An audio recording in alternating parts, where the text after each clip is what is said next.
Je prends le livre d'Ecclésiaste, chapitre 9, je vais lire le verset 4. La Bible dit ceci, Ecclésiaste chapitre 9, verset 4. Pour tous ceux qui vivent, il y a de l'espérance. Pour tous ceux qui vivent, il y a de l'espérance. Et même un jeu vivant vaut mieux qu'un lion mort.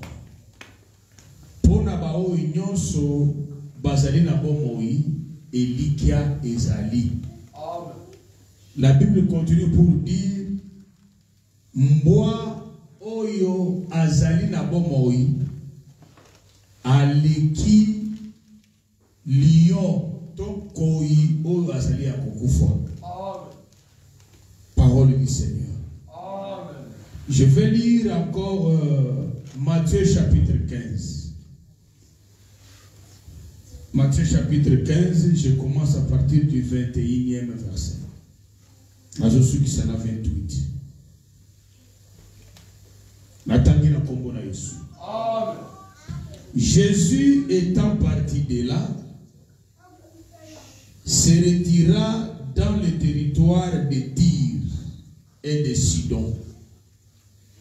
Voici une femme cananéenne qui venait de ces contrées, lui cria: aie pitié de moi, Seigneur, fils de David.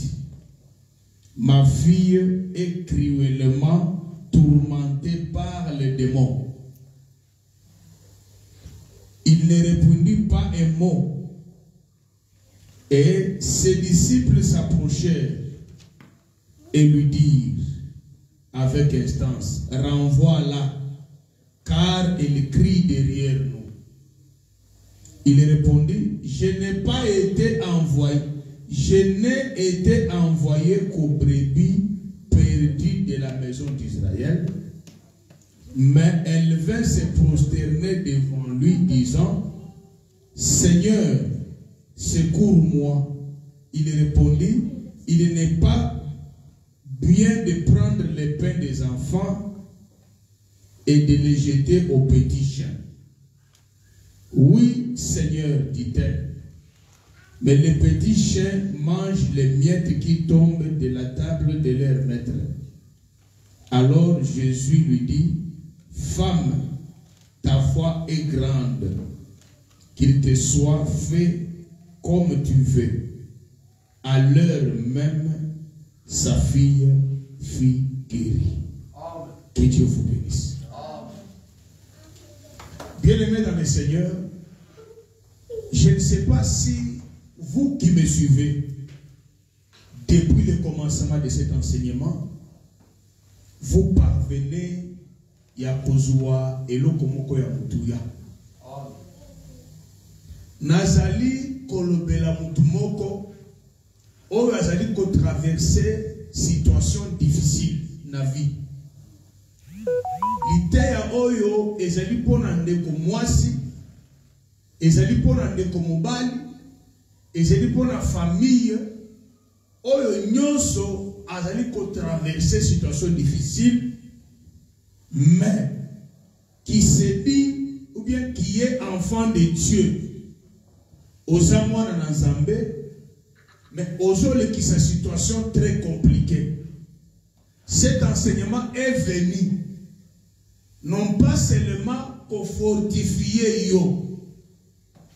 Cet enseignement est venu pour na kotalisa yo lisusu que la souffrance que tu as, les moments que tu as, les moments que tu traverses, c'est un moment passager. C'est une étape de la vie. Aussi longtemps que tu seras avec Dieu, Dieu ne t'abandonnera jamais. Dieu ne t'abandonnera jamais. Cette parole est pour ceux-là. Oh, déjà, bakoma kinasuka. Nous avons été abandonnés, nous avons été délaissés, nous n'avons plus d'espoir et tout est devenu noir. Tu ne sais pas par où que tu peux commencer, tu ne sais pas par où tu peux terminer. Toute personne qui écoute ça avec beaucoup d'attention, non pas seulement qu'il sera encouragé, non pas seulement qu'il va renouveler son espoir, il vivra aussi la main puissante de Dieu. Amen.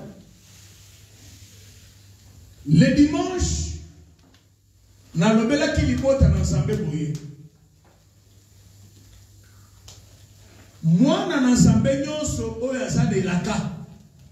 Toute personne qui a la promesse de Dieu, cette personne-là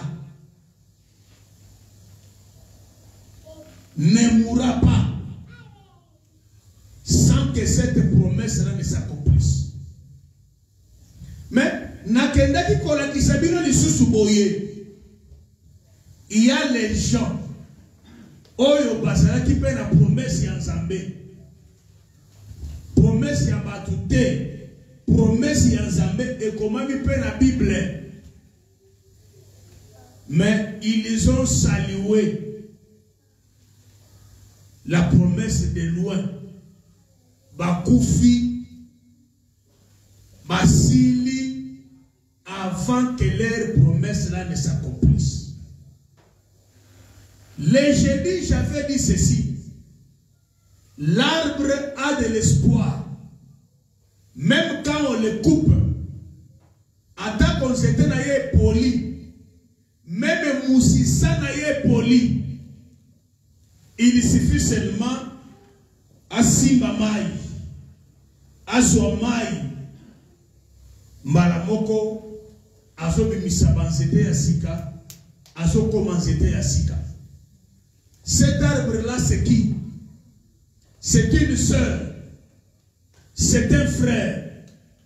Oyo, ba condition ya vie ya se ya moi.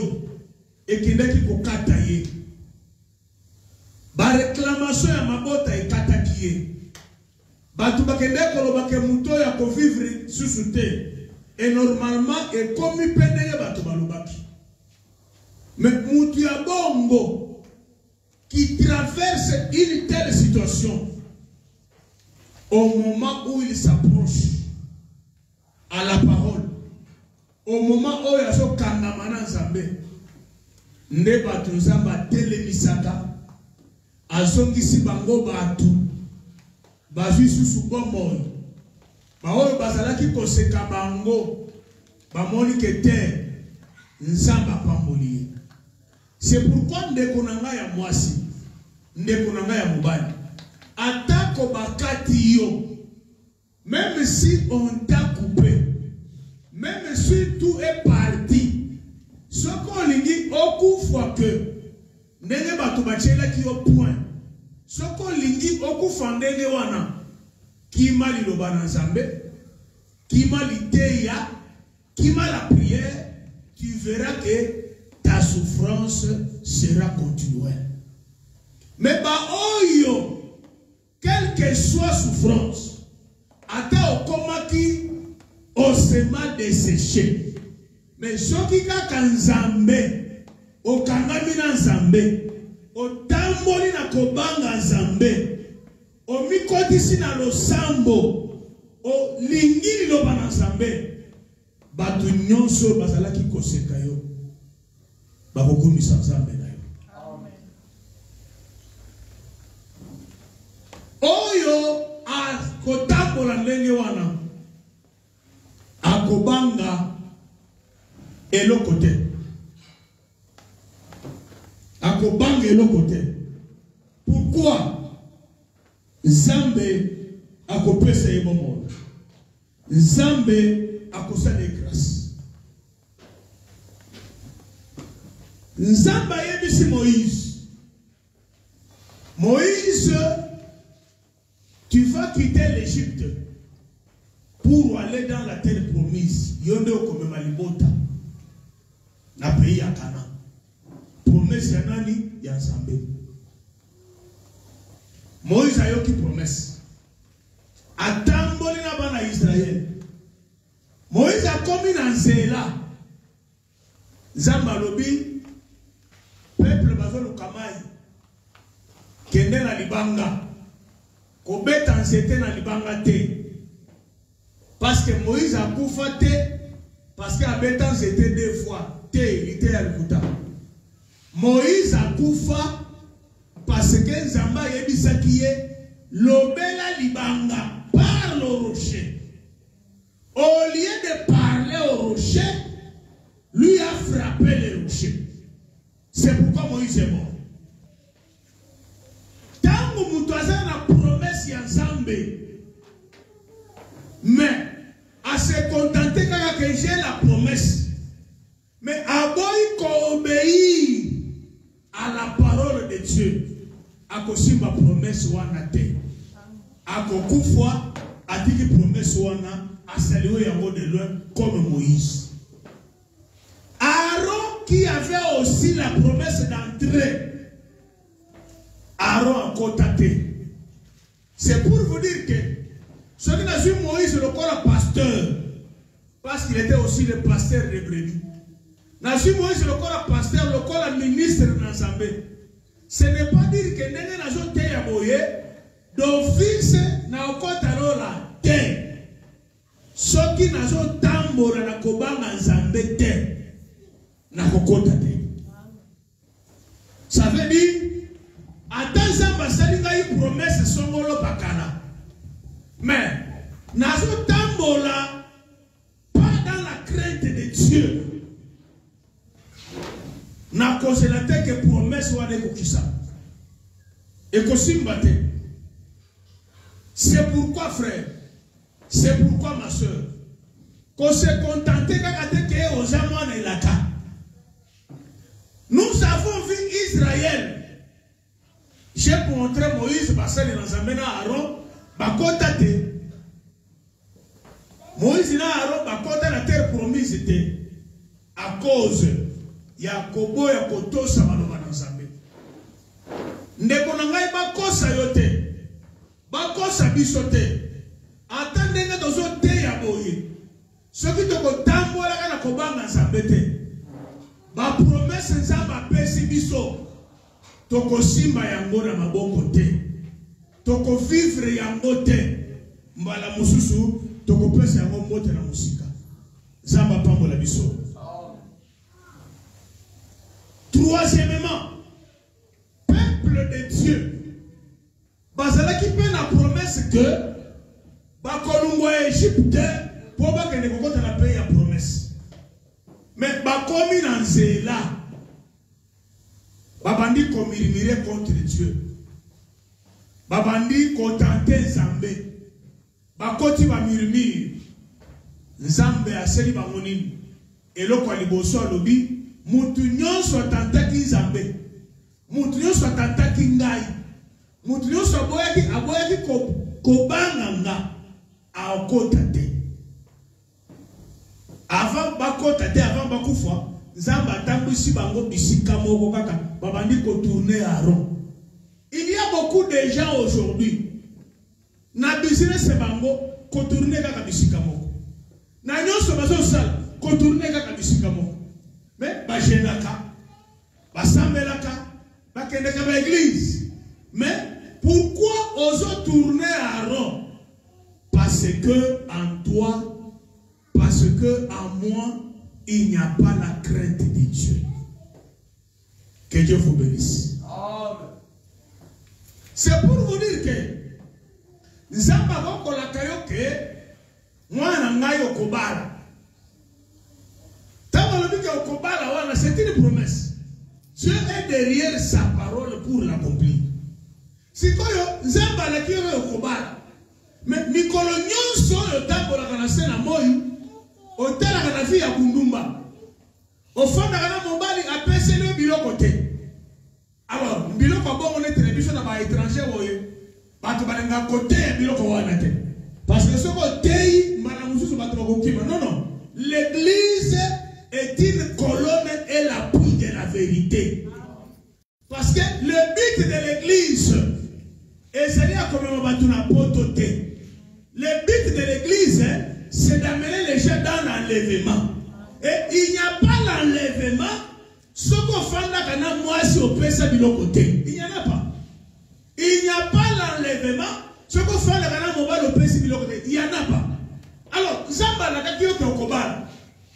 Alors, tant qu'on va sur le Kéobala, fanda na kati na crainte de Dieu.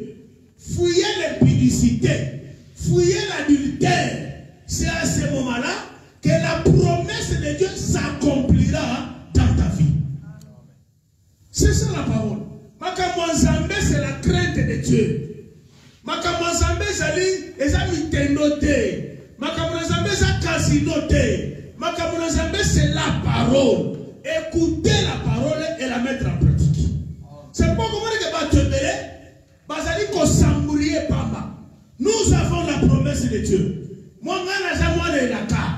La destinée bien aimé dans le Seigneur, il n'y a pas la destinée là où il y a le péché.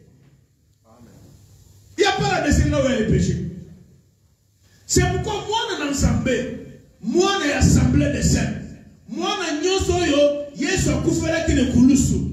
Si tu veux voir la promesse de Dieu s'accomplir dans ta vie, marche dans la crainte de Dieu. Et la promesse de Dieu s'accomplira. Mais ceux qui ont autant de nakoba masambete, osez la carte na hypocrisie, osez la carte na haine, osez la carte na jalousie, osez la carte na biloko nyosona, il te sera difficile que la promesse de Dieu et que ne s'accomplir dans ta vie. Yango monaki, batu nyoso bamimaki na sembo na Égypte, baye la mer rouge, bakati bamoni ba miracle. Écoutez-moi bien. Miracle, comment un miracle na vie na yo. Bala mususu, ozalaki kobota te oboti. Ozalaki kobala te obali. Ozalaki komona te omoni. Ozalaki kobela obiki. Ezali synonyme yake okozala enlevé te. Wana ezali esembo zamba pesa kabana na ye na se na moi. Mais l'autre c'est l'enlèvement. C'est pourquoi, peuple de Dieu, il faut le kamboyo et simbayo. Il faut le kamboyo et sungayo. Moïse qui avait la promesse est simbité. Pourquoi? Moïse à un certain moment a tout ça qu'ils embêtaient. Moïse qui avait la promesse de Dieu. Moïse qui devait entrer dans la terre promise. Qui était même le leader. Moïse a contacté. Ce qui Moïse a contacté. Et tout le monde là, on va faire là qui va banga qui s'embêter. Zambé a fait ça qui va 40 ans dans le désert. Pour que Aboma moko qui ne marchait pas dans la crainte de Dieu. Zambé azalaka liloba. Zambé azalaka mouvement té. Zambé azalaka parole de Dieu et la parole pure. Tant que nous sommes dans la Zambé solo, une telle personne, ce que nous avons à ce moment-là, même si tout est devenu noir, mais aux gens qui ont le Seigneur nous a dit dans 1 Corinthiens 15, lui nous a dit Zambé a colingate que ose la tenter jusqu'au-delà de ta force. Tant que tentation à l'équipe na makasi, Nzamba kosala manso pour que abimisa on a kati na situation wana. Si tu restes fidèle. Mais imagine-toi, aux argents mbali nanda. Aux argents mwasi nanda. Makamyo se va marier basala kosala ka. Comment on se boti? Alors, libéral on commence à observer. C'est pourquoi les abisso, la façon d'abisso la kotambola, ne te éloignaka l'accomplissement de la promesse de Dieu. Mais si tu marches dans la crainte de Dieu, ce que tu tambola na kobanga nzambe, yo kana yebisa yo, kolo kokanisa yo. Kolo kokanisa yo. Ata batu nyonso babosani yo.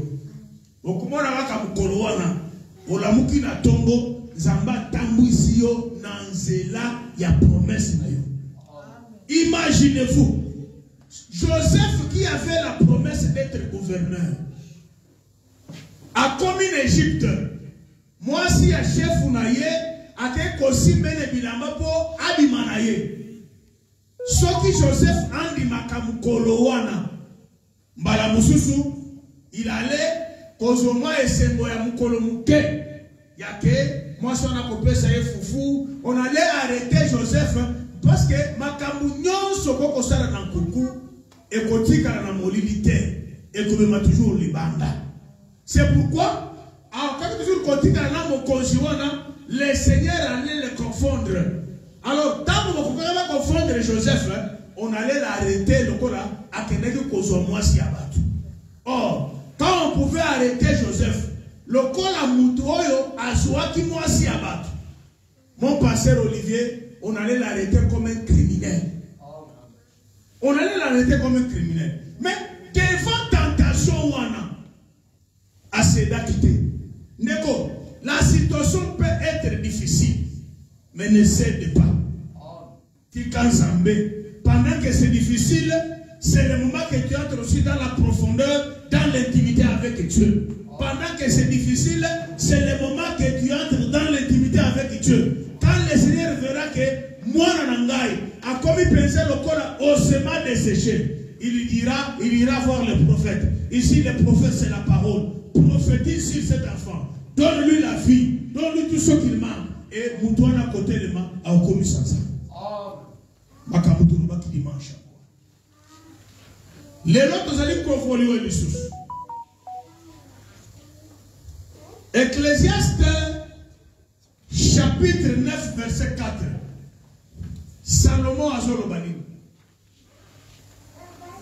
Pour tous ceux qui vivent, il y a de l'espoir.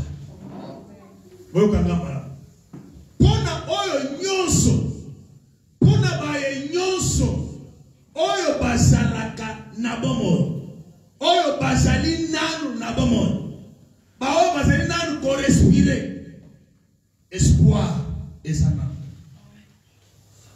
Maman mimi yo kangabia. Aussi longtemps que souffle zakati na yo, aussi longtemps que sœur Rosette, tu as encore le souffle de vie en toi. Maman Sarah, aussi longtemps que tu as le souffle. Maman Valérie, pendant que le souffle est encore en toi. Salomon dit, pona baoyo nyonso, bazana nu na bomoi, il y a de l'espoir. Il y a de l'espoir. Batoyo bakufi. Soki muto kufi, espoir est kotika la moko, il y a enlèvement. Soko tambola kabien pendant qu'il était en vie. Mais pour na makambo, ya se ya moi oyo, Léonard, même si je peux passer la situation difficile, mais je dois garder l'espoir parce que je suis en vie. Pourquoi?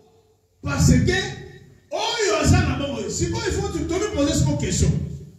Nani sikoyo asana bongo. C'est ça le problème. Qui est maintenant en vie? Qui vit?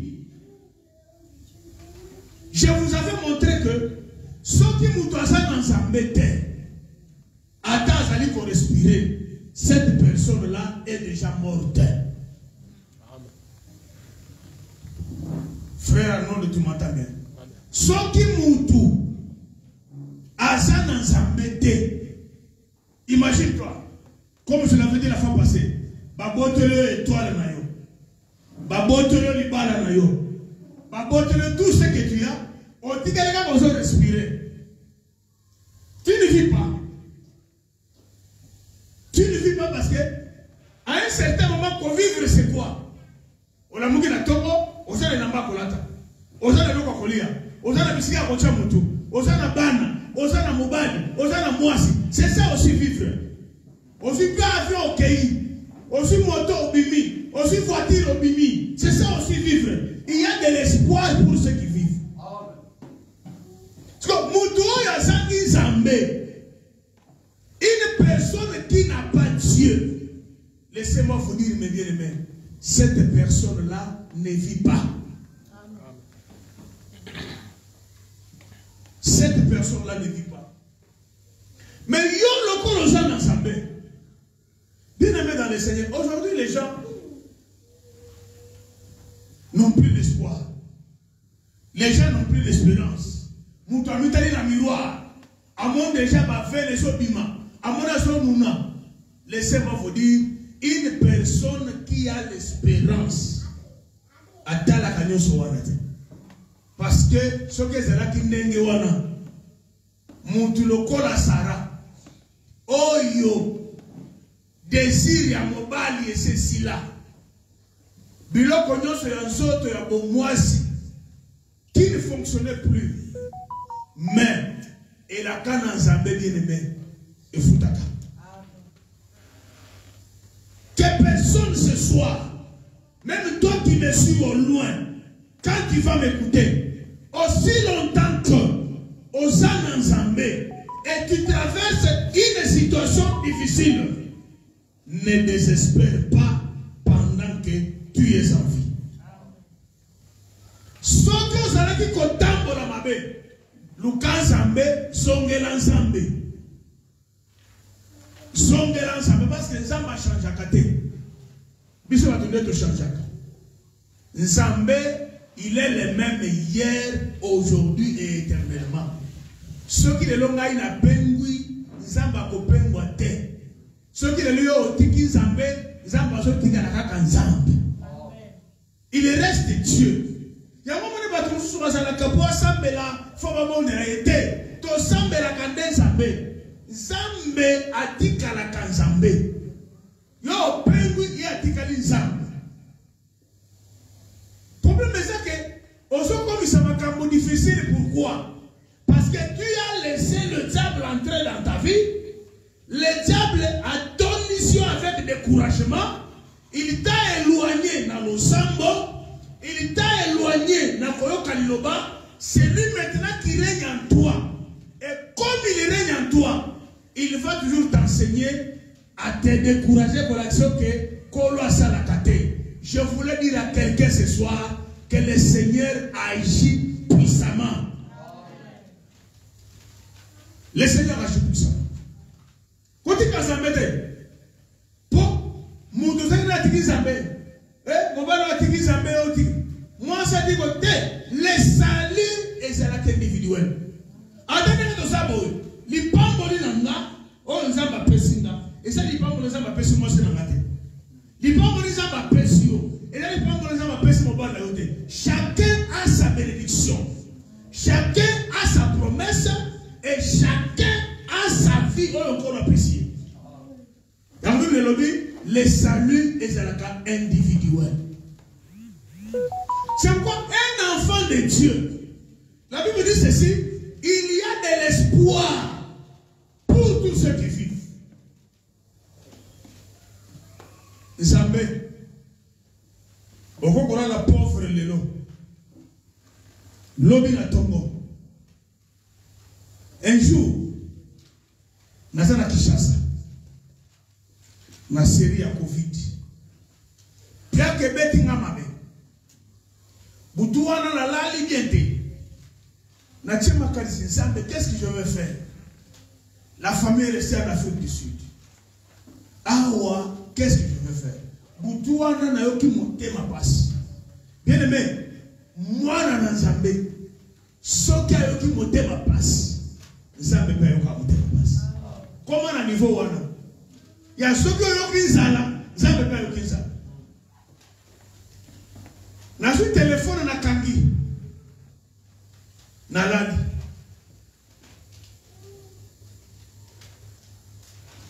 na sambeli na motema na pasi ya motema na parce que ça va le savoir mususu okoko misakutu malobate c'est seulement le cœur qui parle et quand le cœur parle ça va tout droit il bosse ensemble et si tu marches dans la crainte de Dieu ça va tout droit.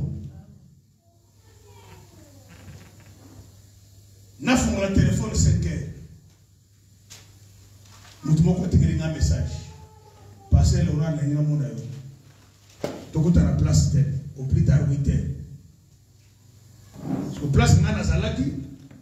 So tout à 8 heures tout à la lisusu. Ce qui te coûte à 8 heures, te coûte à la parce que 8 heures, par exemple, elle n'a pas yasuka, il y a vraiment na Congo. Zamba pas pour la mission. C'est vrai, la fumoli téléphone à 5 heures, 6 heures, pasteur, te coûte. Na suis moto. Na pour la comme bicyclette, j'avais pris 4 motos. Et bien, on a vu bis avec embouteillage. Avec embouteillage. Et vous allez moi passer. Je suis moto qui dit singal, je suis moto qui dit singal. Na komi coup avant 8 heures. Et puis papa n'a pas commis. Et papa n'a pas soya. Tant que mon temps commis, bien aimé dans le Seigneur, n'a commis ça qui Amen. N'a commis ça qui parce que la simba qui César. Oui, César. C'est comme ça. C'est que tu peux dormir de l'autre côté. Mais on a beaucoup de tombeau qu'on a besoin. Pendant qu'il y a eu malali, avant qu'on se la bango. Mais on a la cata de 100%. Hein? Pasteur Olivier, on a la cata de 100%. Comment on fait comment? On a la cata de 100%. Dieu va penser à toi comment? Si tu as un souci, c'est que indépendamment de mi bois, ça veut dire que au mi bois qui nous libère, tu n'as pas besoin de ça. Non. Quand les choses deviennent difficiles, Otali Mobile Nayo incapable de t'accorder la solution. Otali moi aussi, ce que vous me dites que vous êtes incapable de accorder le global. Il reste une seule personne, c'est le ciel. Quand tu vas consulter le ciel ne va pas t'abandonner. C'est ça l'importance d'être en communion avec le vrai Dieu. C'est que dans la vie, je ne sais pas, je vais commencer par où le matin. Et ça, la force, nous sommes quand nous autres, ceux qui pensent à ma pour nous aider locaux. Et ça, la fatigue, cette faiblesse, moi, quand nous autres, nous savons que nous avons la charge. Qui va commencer comment?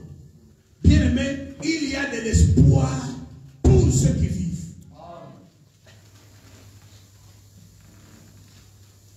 C'est pour te dire que tant que moi on a zambé, à ce qu'on a souka, au moins le moutongo, on fait la prière, à papa Nicolas, on plaque, c'est quoi on plaque aussi la coma.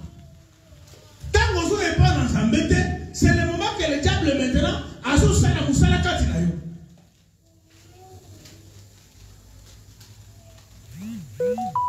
Toute personne qui vit, mon toisan en Zambé, qu'on s'est taillé.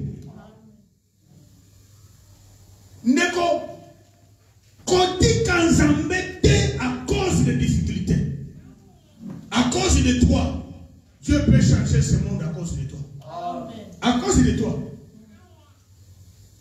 Tant que nous avons battu Mokili, il n'a pas sauvé beaucoup de personnes du temps de Noé.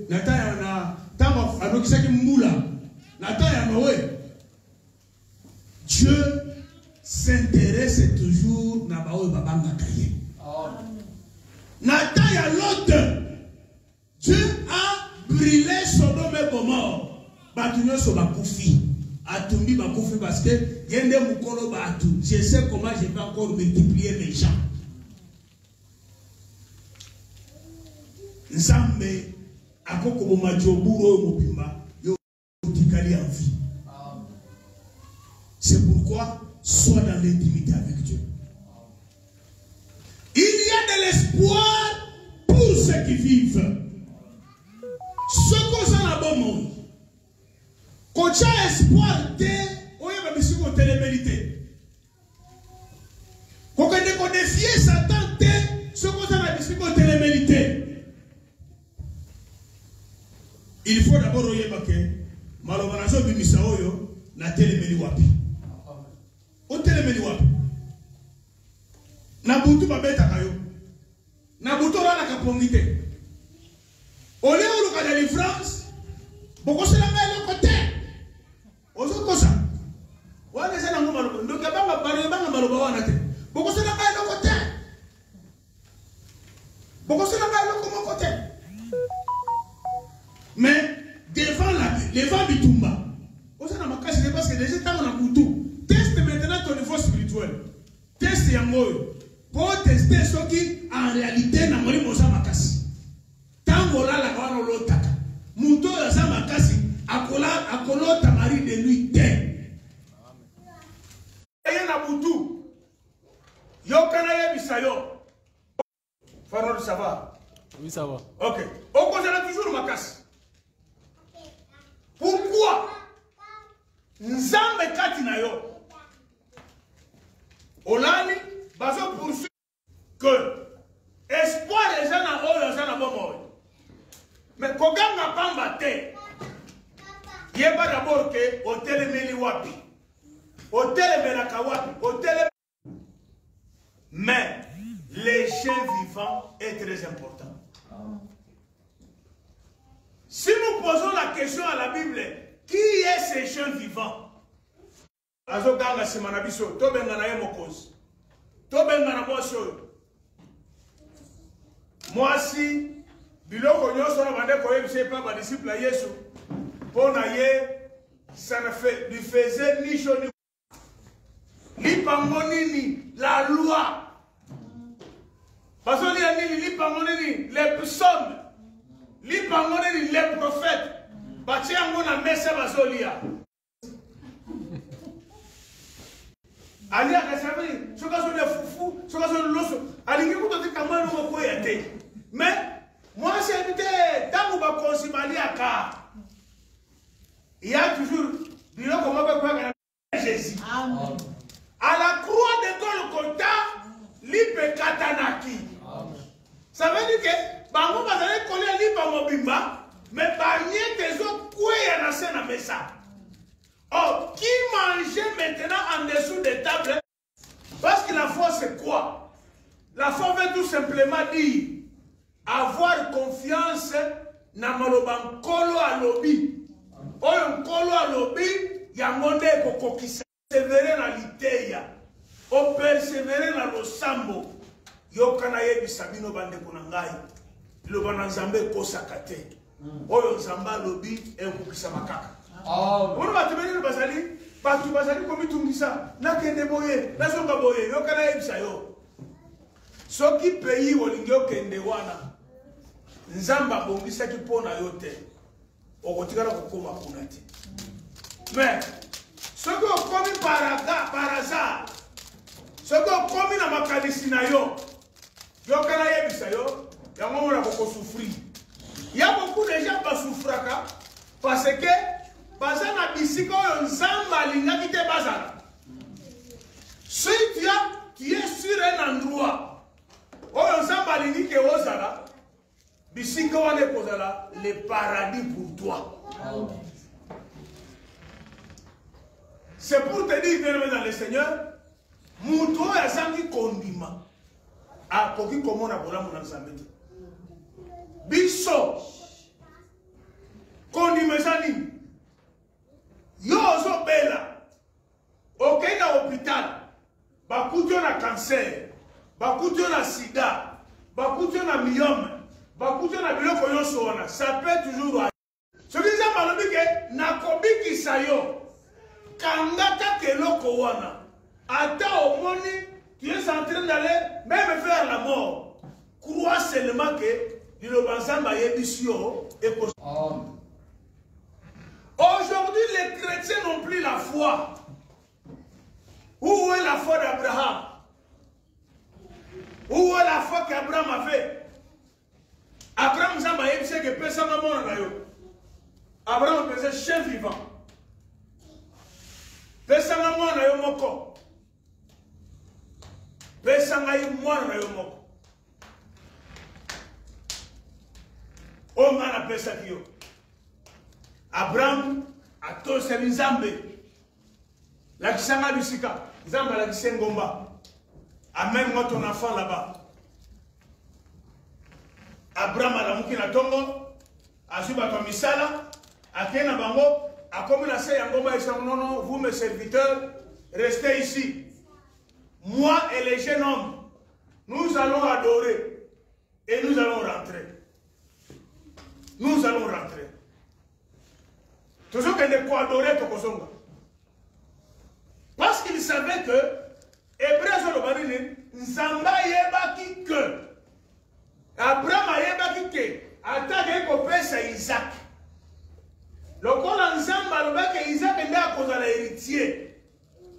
Ye akende kaka abomba na ye Isaac, mais tango akozonga Nzamba aza na capacité ya kosekwisa bawe, akosekwisa Isaac.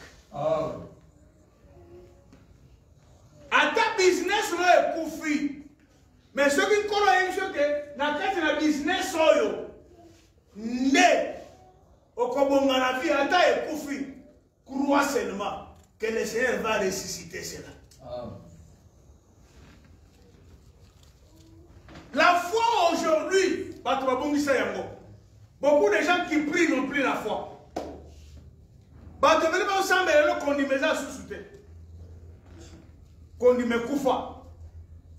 Attends qu'on interprète 25 ans à Abraham, qui promesse. Mais dans la doctrine aussi, ça nous montre la patience devant la promesse de Dieu. La promesse est mis le lot et s'accomplir le lot. Au sommet le lot, au lambi le lot, au lié le lot. Il y a des promesses qui s'accomplissent immédiatement. Il y a aussi d'autres promesses qui s'accomplissent. Ce qui n'a pas si mutoyo lelo na niveau na ye ya foi mutoyo akoki mangai akolanda ngai te tika na tangisa ye. Il faut battre la patience. Aujourd'hui les gens ne sont plus patients. Ce qui va s'accoler pour la lelo ata et se les à solo, qu'est-ce qui va se faire? Ata et se les alliés à solo. Muto akolobani Aïe, Zambé na bomoyo. Et où me liboye, abandi sikoyo, kosala nini, kolokisa muto a prophétisé que la Bible c'est faux prophète. Non. Il y a la prophétie révèle l'avenir. Kosala na kondima, et ça pour croire que, oyo nzamba yebisa kingai. Et kosala nini, et kokokisa. Yamuna yebisa nini la fois passée que, moko na moko azongi sana no makanisi kati na ye osala nanu o répertorier o bongi sana no o revoir lisusu ba promesse nzamba pesa yo frère o no se comment na Bible prenons le cas que promesse enlèvement ata ezo tarder et kokokisa ma certainement. Amen. Pourquoi ezo tarder? Pour que Bamususu ba pengwa nanu. Ils ont tardé pourquoi que Oya Zambela ba edi Zambete ba kene koye ba normalement. Parce que Kosambela ce n'est pas aller dans n'importe quelle église, non. Kosambela ya solo koye ba ke lite ya nini oyo kaka. Lite ya nini oyo kaka. Yango biso ni makateka batyo so Kosambela. Kosambela za kumaloba te. Kosambe les alliés pour adorer Zambé, l'idée ni nos oyoka. C'est pourquoi l'ibota dans Zambé, cette femme, à cause de la foi, son enfant a été guéri. À cause de la conduite. C'est-à-dire que ceux qui nous doivent conduire, sans la foi, personne ne peut jamais être agréable à Dieu. Mouto yazangi kondima, a koki ko sepeli sans Zambé. Tu fais dans la carte. Merci, tu fais dans ta bombe. Moutou yazangi kondima, a koki ko sepeli sans embêter. Et la Bible dit ceci, que celui qui s'approche de Dieu, croit que Dieu existe et qu'il est le rémunérateur de ceux qui le cherchent. Moutou kansambe, il faut d'abord que Nzamba sana. Otali kamboza nango, otali munene na Nzambe. Au moins que Nzamba za munene koleka likamboza nango. Mingi baza na foi parce que bayebi que à la fin du mois, na joa salaire na ya 5000 rentes, J'ai la foi qu'à la fin du mois, j'aurai mes 5 000. C'est ça sa foi. Nazana kondima que déjà, na kozo 10 000 terres. Nazana kondima que tant va coopérer na kobika terre. On parle de la foi lorsque Bissika Oyo porte des alités. Que Dieu vous bénisse. Amen. Porte des alités. Mais, Zamba Yebisio que Nde Okoleka. Est-ce que nous sommes ensemble? Amen. Porte des alités. Mais Zamba Yebisio que Nde Okotraverser. Soki Kaka Odouté. Malamoko, tu ne vas pas traverser. C'est comme ça Israël. Tangu, Simanabango, Pharaon n'a pas militaire. Chef de l'État Yemoko. Azora Gabino Nassima. N'a pas militaire naïe. Amisali militaire. Liboso Nabango, mer rouge. Yemsangay. Nombre tozalio. Bateau ni tokokuta kuna. Simanabiso Massa Sezoya. Toku Fabisonios. Bato Bazali Kondembalobine à Moïse. Il fallait nous laisser en Égypte. Il fallait aussi que nous soyons en Égypte. Tout servir Bango. Il fallait tout dire que nous soyons tout dans le bateau de Bango à Missala. Il y a les gens aujourd'hui, il y a un temps où il y a un temps où et toi non pas bon toi tu as écouté ta carte na yo o comme mokonzi o comme mutu munene. Moïse, pourquoi tu nous as fait ça? Il fallait nous laisser servir les Égyptiens. Babandi Kolela. Babandi, c'est pourquoi l'idée allait la cater. Ce qu'on dit l'idée à Zolé là. Ah, sous l'idée. Moïse a consulté Zamba. Zamba Lobi, Moïse a dit que Zambé, Batala Misu Nassima. Moïse a dit Batala Nassima. Batali Nassima. Qu'est-ce que vous voyez? Nous voyons les Égyptiens. Regardez devant. Qu'est-ce que vous voyez? Nous voyons la mer rouge. Amis, les Égyptiens que vous voyez ici, vous ne les verrez plus jamais. La foi, c'est quoi? Je sais que je vais me marier, mais je ne sais pas comment. Hein, Papa Tarsis? Je sais que je vais voyager. Dieu m'a dit que je serai en Europe, mais je ne sais pas comment. Il y a mon mari à tout un ange à lui, mais comment cela se fera-t-il? Parce que Marie était enseignée que, et puis c'est ça même la nature, pour que mon temps soit zen, il faut y avoir mon mari. Je ne sais pas comment. C'est ça la foi.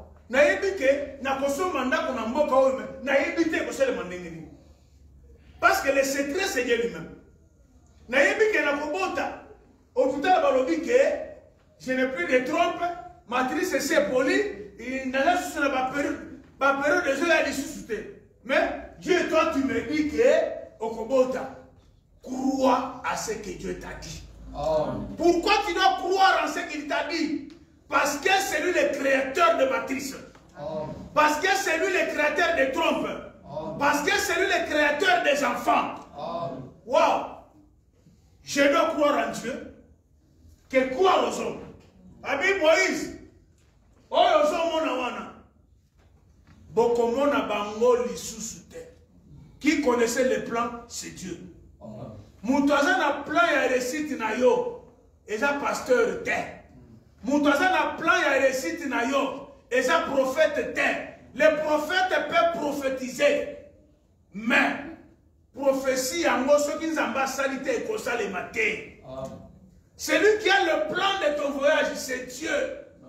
Bah, il y a des choses que tu vas voyager, on va dire que c'est bon, oui, c'est bon. On va dire que nous t'indiquer. Vous savez, c'est pas ça, tout ça. Non, non. Dieu t'a dit seulement que tu vas voyager. Dieu t'a dit seulement que tu vas voyager. Je suis arrivé dans ce pays en 2002. Avec le souci que n'a les gars comme bâton sur les caca. N'a là, Dieu me dit, pas maintenant. Mais tu partiras okokomana na Italie 2002 na ndoto wana ndoto mutu ayebisinga ite Italie okoma Italie okonata Italie 2002 2018 na nyati Italie pas seulement Italie bamboka yonso ya Schengen à peu près 4 ou 5 pays France Belgique Allemagne bamboka yonso wana na nyati yango okonyata Italie c'est la première fois Dieu me parle en 2002. Reste d'abord là, il y a un travail à faire. 2003, 4, 5, 6, 7, 8, 9, 10, 11, 12, 2018. N'est comme Italie.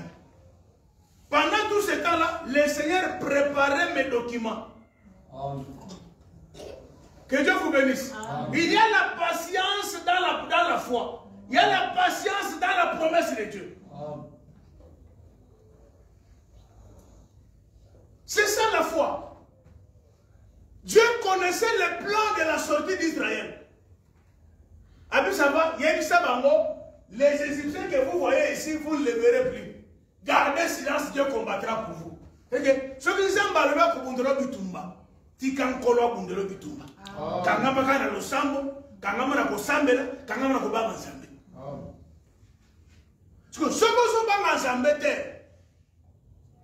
Comment est-ce que tu réussiras? Comment est-ce que tu iras de l'avant? Alors, Dieu dit avancer. Baba dit pour avancer, wap mer rouge. Baba dit batika la kisima, zamba salini, alléger ma corona bango, bakomi ko kima wapi à la même endroit. Frère, ceux qui zamba linga bundela yo. Banguna na yo bakim sa ko wana. Bako baro kasike baso kima me, basa na ndem mouvement bisika moko. Amen. Baba dit ko ça la mouvement bisika moko. Baso pour avancer de côté venu avancer. Jusque là, quand vous besoin avancer, qu'est-ce qui va se passer du Bosson à Bango? Il savait seulement que Dieu va combattre pour nous. C'est ça la foi. Dieu va combattre pour nous. Même Moïse ne connaissait rien. Mais ils avançaient.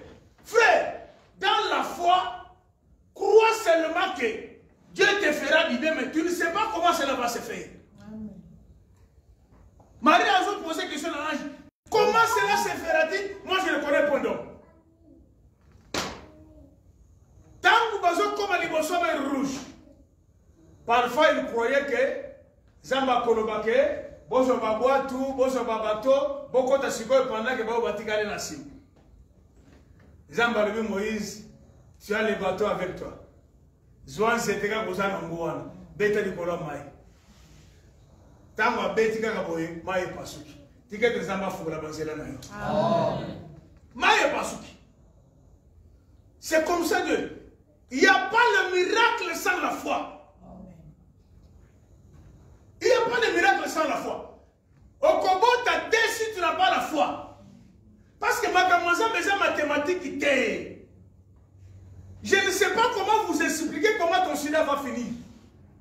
Je ne sais pas comment t'expliquer comment tu auras du travail. Je ne sais pas comment t'expliquer le cancer est possible là.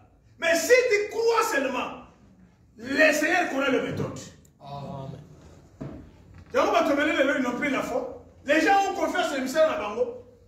Depuis on sait la commission, et le Cameroun est exalté. Tu as oublié le Seigneur.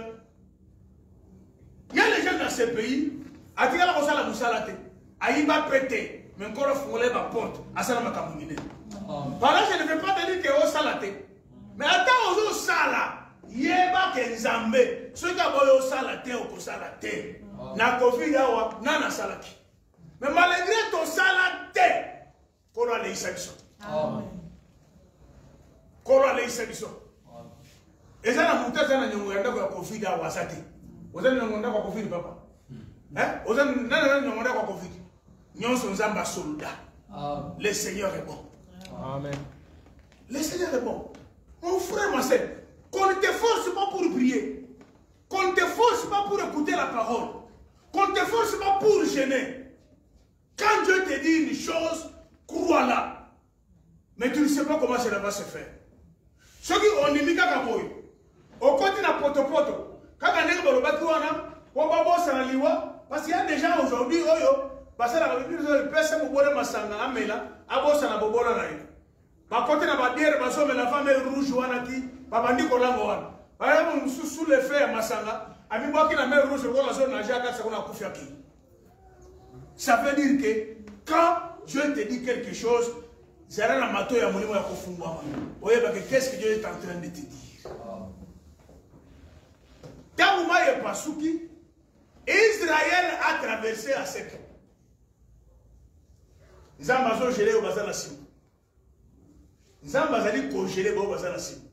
Mon air de temps pour la caboïbe, on peut sortir au képé aux hommes.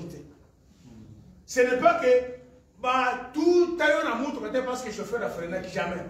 C'est Dieu qui avait freiné pour tout taillon. C'est lui qui avait freiné pour tout taillon. Ils ont freiné Bamouna. Si, oh, Bakatis. Tant que c'est Bamouna, ça va beaucoup de sicole. Beaucoup de sicole. Bamouna, quand c'est là, on compte qui on a. Bamouna, on compte. Nzelawana, oh, compte qui c'est pour ton salut. Nzelawana, c'est pour leur perdition. Bakoti petit, baye. Il y a Liboso à Koti, il y a Souk à Koti. Pourquoi? Pour que Nzamba Lobake, les institutions que vous voyez ici, vous ne les verrez plus jamais. Ce que Nzamba Lobi jamais, c'est jamais. Parfois, Nzamba Lobi, jamais, le jamais de Dieu. C'est que quand Dieu dit jamais, c'est que vous ne les verrez plus. Mais ce que Nzamba prononce jamais. Dieu prononce jamais à qui? Nzamba prononce jamais na oyo zalaka mwana na ye. Oh, Nzamba bundela. Ce qu'on dit déjà que Bitumba la Valérie est comme Makasi. Balingi si tu vois que ne peut pas ma Valérie. Nzamba dit que comme j'ai encore besoin d'elle, malheur à ceux-là qui ne servent pas l'Éternel. Malheur à toi. Malheur à toi qui sert Dieu pour l'argent. Malheur à toi qui sert Dieu pour pas personne de colia. Il y a une promesse. Vous servirez l'Éternel et l'Éternel vous bénira. La bénédiction, c'est aussi la protection. Mbongoni ne va pas ça yo. Tant que vous avez une insuffisance rénale, oye kobi ça yo. Mbongoni ne va pas ça yo. Tant que vous avez une maladie monnaie, oye kobi ça yo. Sers l'Éternel de tout ton cœur. Sers l'Éternel de toute ton âme. Sers l'Éternel de toute ta force. Dans les conditions meilleures ou pas. Servez l'Éternel. Ça les lance à la condition aussi. Et Yasuka Koti Zambe a Ebisimai. Que Dieu vous bénisse. On est tous dans la salle de la. Si Dieu veut seulement nous tuer tous, habitons du matin, il va seulement prononcer la parole, même ça nous peuple. C'est pourquoi à chaque jour, au Kanisa bonté, au boss à la bonté en Zambété.